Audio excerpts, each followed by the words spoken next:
You're listening to a podcast from leagueculture.com.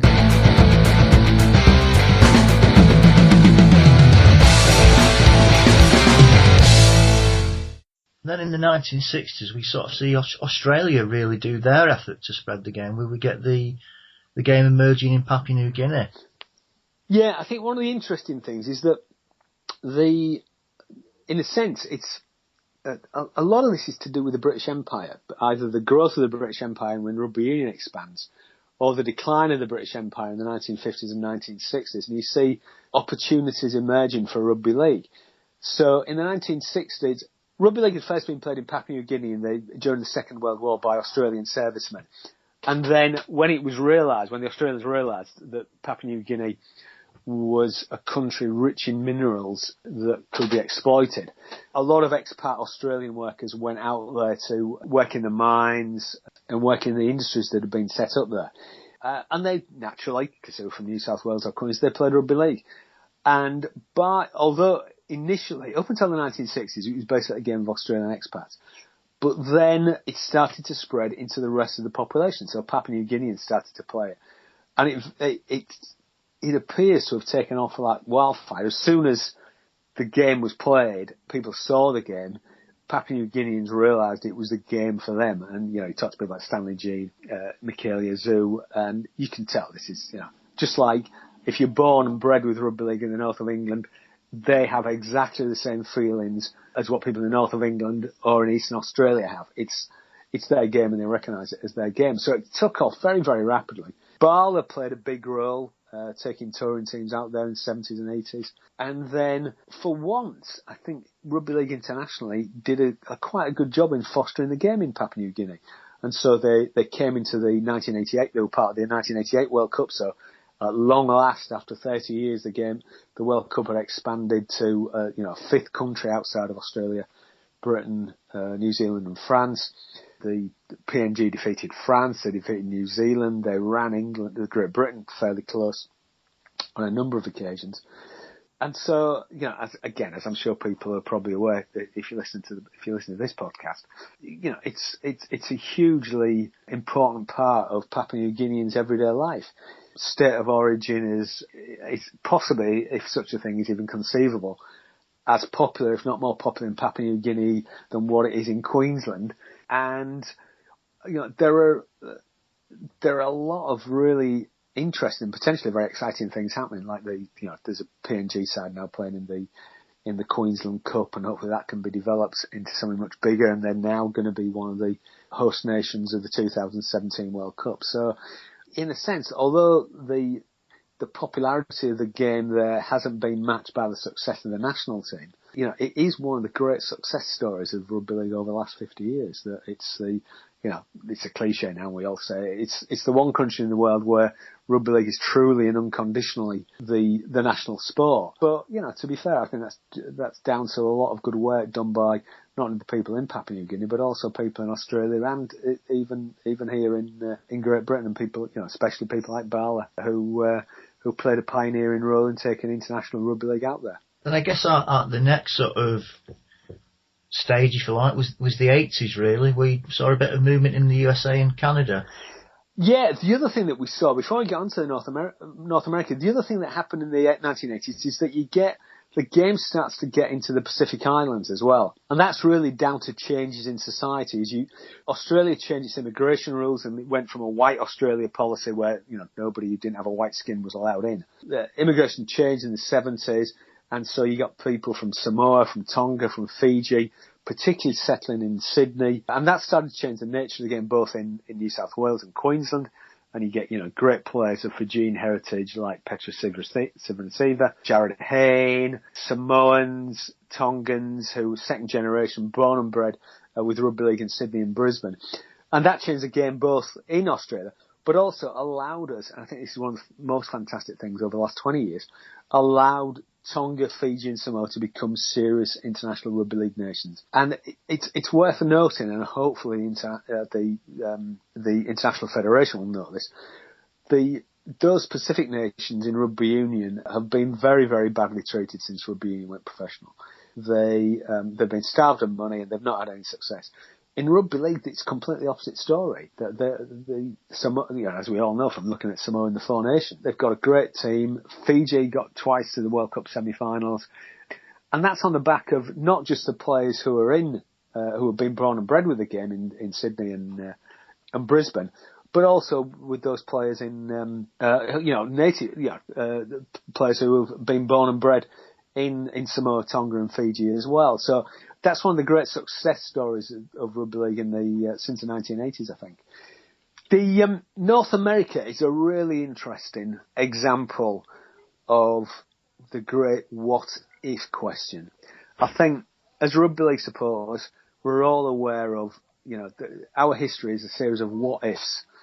What if we'd have had a majority in the rugby union in 1895 and would have controlled rugby union? What if the game had spread to Wales? And one of the great what-ifs is North America's America and Canada. As I mentioned earlier, Canadian and American football evolved on the same principles, if not the same rules as rugby league, that they wanted to find a way to get away from the scrummaging that dominated rugby union and go back to a try scoring or touchdown scoring, passing and running game. And so there's always a sense that amongst Americans and Canadians who knew about these things, that rugby league was the nearest type of game to their game.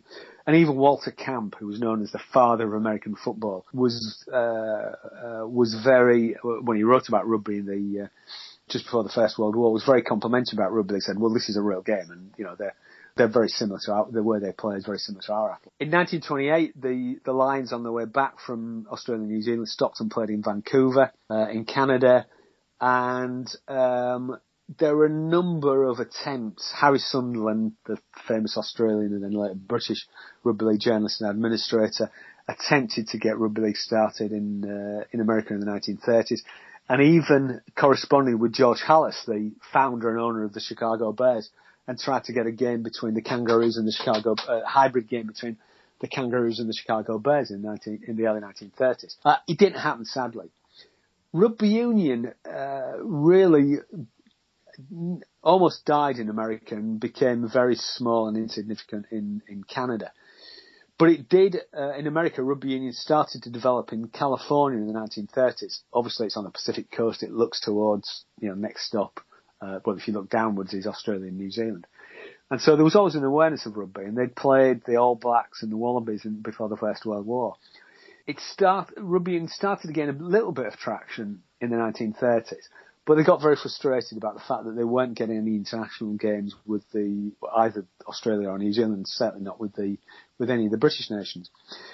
And in the summer of 1939, completely out of the blue, a letter arrived at the RFL headquarters in Leeds from the Californian Rugby Union, which said, we're very dissatisfied with Rugby Union and we're actively considering switching to Rugby League. Could you send us a set of your rules? And so this created great interest in the Rugby League. They sent rule books. They were also contacted by somebody from the north of England who was living in California. He said there's great opportunities. And at the annual conference, in those days, the Rugby League had an annual conference of the club's administrators every summer. At the annual conference, they passed a resolution. They're going to send two people out there. They're going to see what prospects for the game are in California. And if all works out well, Californian will become, part of International Rugby League. And this is the biggest what if probably in the history of the game. It's summer 1939. On the 3rd of September 1939, World War II breaks out.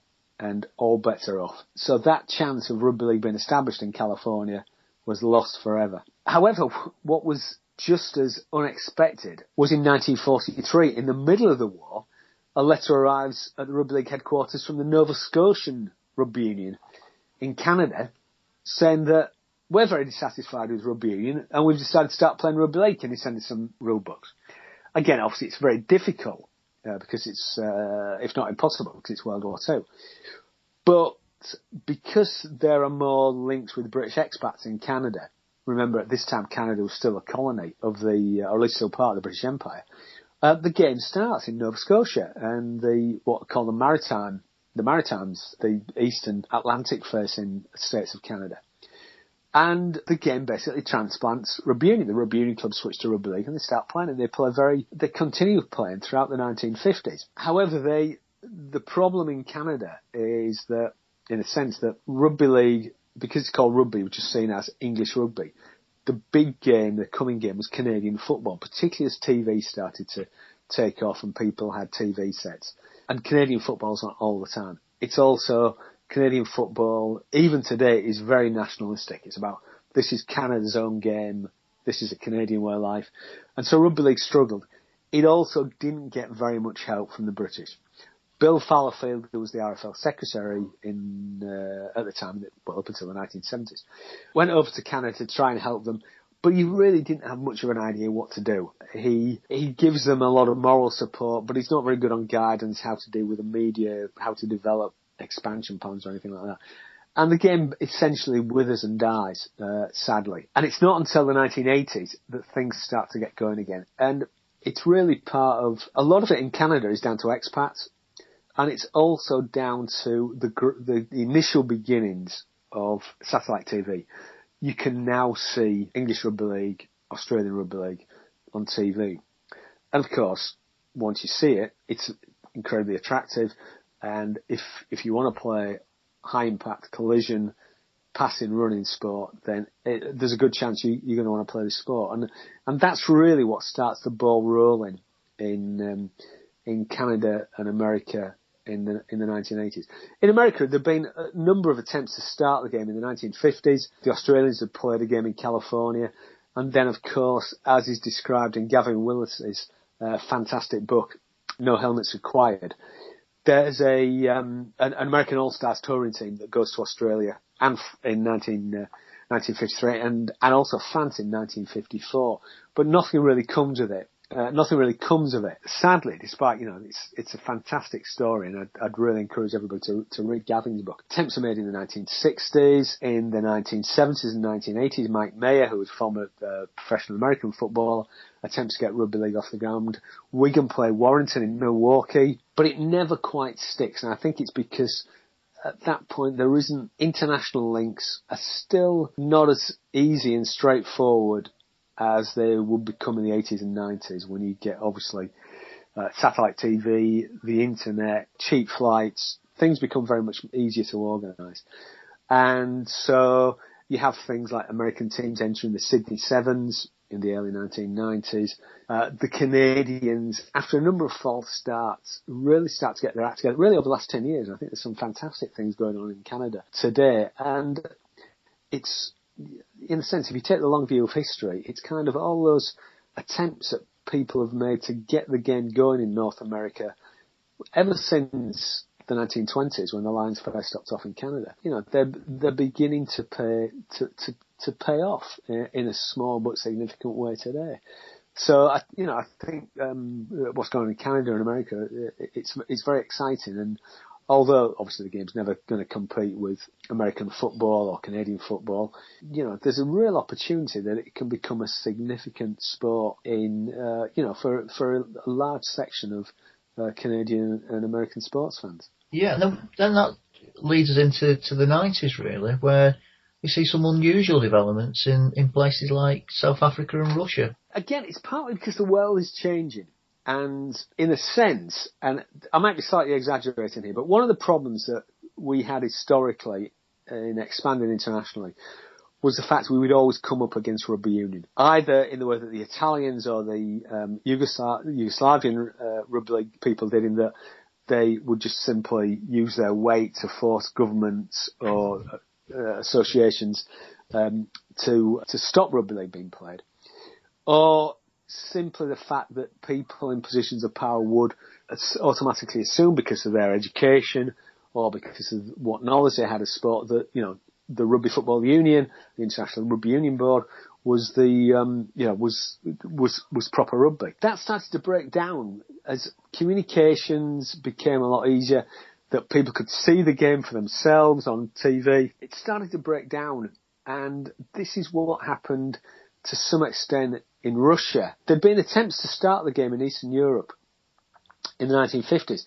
In 1954, the Romanian Rugby Union, which was very successful in rugby union terms in the 1950s, approached the Rugby League, said, "We're very interested in your form of rugby.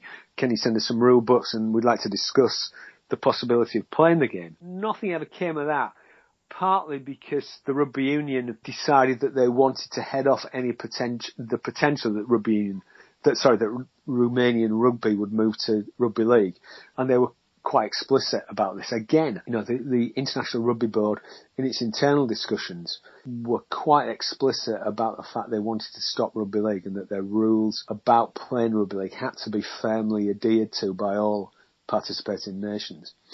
And also partly because the Rugby Football League was very lacklustre.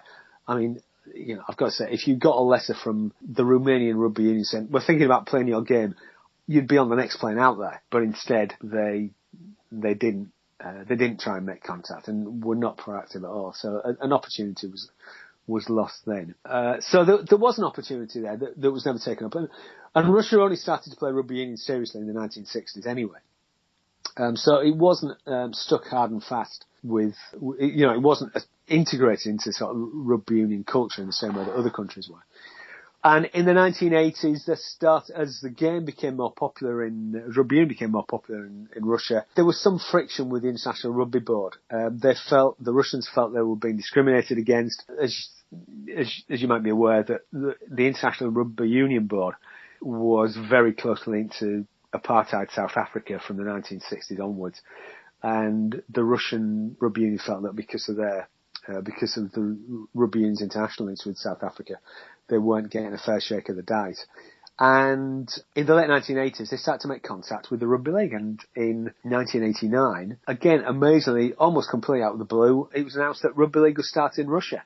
And I can remember going to Headingley in, I think it must have been either late 89 or early 1990, to watch the Moscow Magicians play the Leeds A team, which is like, at the time, seemed incredibly surreal to see a Russian team playing Rugby League at Headingley. But it did capture the imagination of Russian rugby players and other sports fans. And I think it demonstrated the way in which, potentially, if it had developed properly, it would have, there's a potential for it to be like France in the 1930s, where it simply, if you like, caught fire and spread right around the rugby playing parts of Russia. It didn't, for a variety of reasons. One, because unfortunately there was probably no worse time to start the game other than 2 years before the collapse of the Soviet Union. And so obviously there were huge political problems. The Soviet Union started to implode and nations started to break away, do their own thing. Nevertheless, the Russian rugby league, played in World Cups and has managed to survive despite a lot of setbacks, the withdrawal of, billionaire sponsors, and a tremendous amount of money that's been spent by the International Rugby Union Board there. And obviously now that Rugby Union 7-a-side is being played in the Olympics, that's tremendously attractive to government sports ministries, which means that Rugby Union gets a lot more support than what we get. But nevertheless, it's still, the game is still surviving, even in the midst of the cold and sometimes hot war between Russia and the Ukraine. The game's still being played in Russia and the Ukraine even today. So, again, I think it demonstrates that when the game, even when it takes small routes, it captures people's imagination. There's something about the nature of the game as it's played and its culture, I think, that is very attractive to people wherever they are. In South Africa, that's a much longer history, and obviously South Africa is one of the cornerstones of World Rugby Union. Yet there's been a number of attempts to start the game there. Perhaps the earliest one was in 1912, when a South African businessman wrote to the Rugby League of the Northern Union and said, I'd like to bring over a rugby team of coloured, as they call them, mixed race players to play. Can you assist me in making the arrangements? And the Northern Union said, well, we don't know anything about this person. We're not sure what the economics of it are. So they turned the opportunity down, which was a huge mistake, because despite the fact that Rugby Union in South Africa is overwhelmingly a white game, and particularly a white Afrikaner game, there's been a very strong history of black and mixed race rugby, particularly in the Western Cape, going back to the 1880s. And it could have been the case that if there had been a touring team, a non-white touring team that came over to play Northern Union, then there would have been a situation in South Africa, they would have gone back and non-white rugby in South Africa would have been playing rugby league, and the whites would have been playing rugby union, which would have completely changed both the international history of rugby league and the history of rugby in South Africa. But sadly, again, it's one of the great what ifs, and I think it's also the case that in general, rugby league has never missed the opportunity to miss an opportunity. But again, there were attempts to start rugby league in South Africa in the 1950s and early 1960s, and one of the reasons for that was because South African Rugby Union was amateur, and a lot of players didn't like the fact that they weren't getting paid. Springboks could attract, well, on occasions 100,000 people to international matches, and not a single penny of that found its way into the pockets of players. And so there's a lot of dissatisfaction. But then there was a trickle of players that came over from South Africa from the 1920s, like George van Rooyen, who played for Hokies and Rovers, and Widnes, or Atti van Heerden came over to play for Wigan. And they came because they were working class white South Africans who were big stars in their own country, but didn't make any money because of amateurism. And you can say exactly the same thing in a much bigger way in the late 1950s, the most famous being Tom van Vollenhoven, who was probably the greatest South African rugby union winner of all time. Fantastic record against the British Lions rugby union tourists. But he made no money from the game at all. And so when St Helens approached him, it was exactly what he wanted. He wanted to make money from his rugby playing skills. And at that point, the late 50s, early 60s in South Africa, a lot of players came over to play rugby. Trevor Lake played for Wigan, Fred Griffiths, Alan Skeen, Colin Greenwood at Wakefield Trinity. And some of these were really big names in South African rugby union. Tommy Gentry, scrum half who didn't really make it, came over as well. But he was a huge name in South Africa. So there was an opportunity then to win, to do something, but partly because of the opposition of the South African Rugby Union, and also because I think although there were a couple of tours to South Africa or visits to South Africa on the way back from Australian trips in 1957 and again in the early 60s, there was something that didn't gel right with the culture of the game to be playing in apartheid South Africa, and you find that in the late 1950s, there were quite a lot of people in rugby league who were opposed to any links with South Africa, even as early as that. And certainly the editor of the Rugby League Gazette was very strongly opposed to doing anything with apartheid South Africa, for obviously very good reasons. So the game never caught on, partly through the usual story of missed opportunity, but also because it didn't really fit very well. And I think that's one of the problems that the game's always had in South Africa since it's been re-established. That to a greater or lesser extent, rugby league is kind of a non-establishment sport, and it doesn't sit very well with the culture of the game. It wouldn't have sat very well with the culture of the game to be involved in a sport that's very different in its ethos. And it's certainly a country that's very different in its ethos to what rugby league's about. So it was. So South Africa. I mean, there's a lot going on at the moment, and the game, has got good prospects of growing. Lots of clubs visit there as well, and there's been tours. But it's another story of missed opportunity. I think the interesting thing about the international history of rugby league is how, when the game has spread, it takes its own culture with it. That you go to anywhere where rugby league is played, whether it's Australia, New Zealand, Papua New Guinea, even places like Serbia and Lebanon, and you find people who've got the same, not only the same passion for the sport, but the same type of outlook on the world. I think there's a kind of back to the wall mentality, an understanding that, some things you've got to fight really hard for. And rugby league is an example of a sport that's had to fight for its existence. And I think it's interesting that despite the fact that people are obviously attracted to the game because it's an incredibly exciting product, it's great to watch, it's great to participate in. It also, there's it has its own very special culture. And I think that's one of the great things about the game. One of the things I've tried to do in the Oval World, because it is a game about it is a book about the games of Union and League, is try and sum that up, sum the differences between the two games and the culture of the two games up.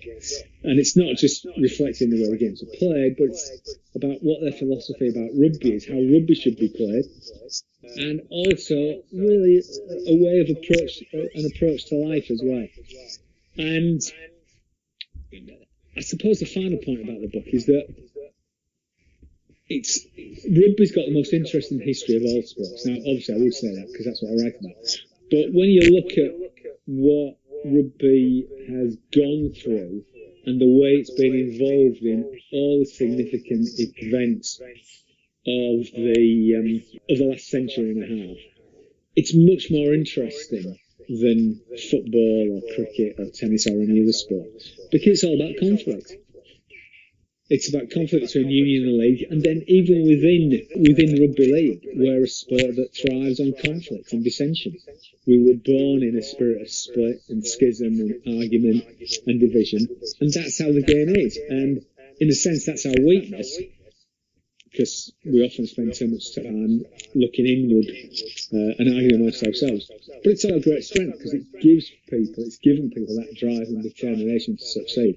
And given the obstacles that Rugby League has faced over the years, and we've talked about it earlier, the ban by Rugby Union, Vichy government, and all the little informal slights and disparagements and obstacles that have been put in the games, where, again, wherever it's been played around the world, it's a fantastic record to think where we are now, to think that those 21 guys who met in the George Hotel in 1895, what their decision led to is a game that we've got now that's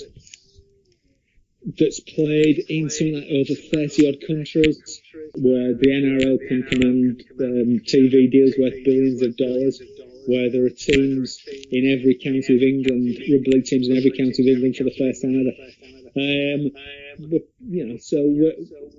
The game's not as far as everybody would like it to be, but it's come a huge, huge long way in the 121 years since it was formed.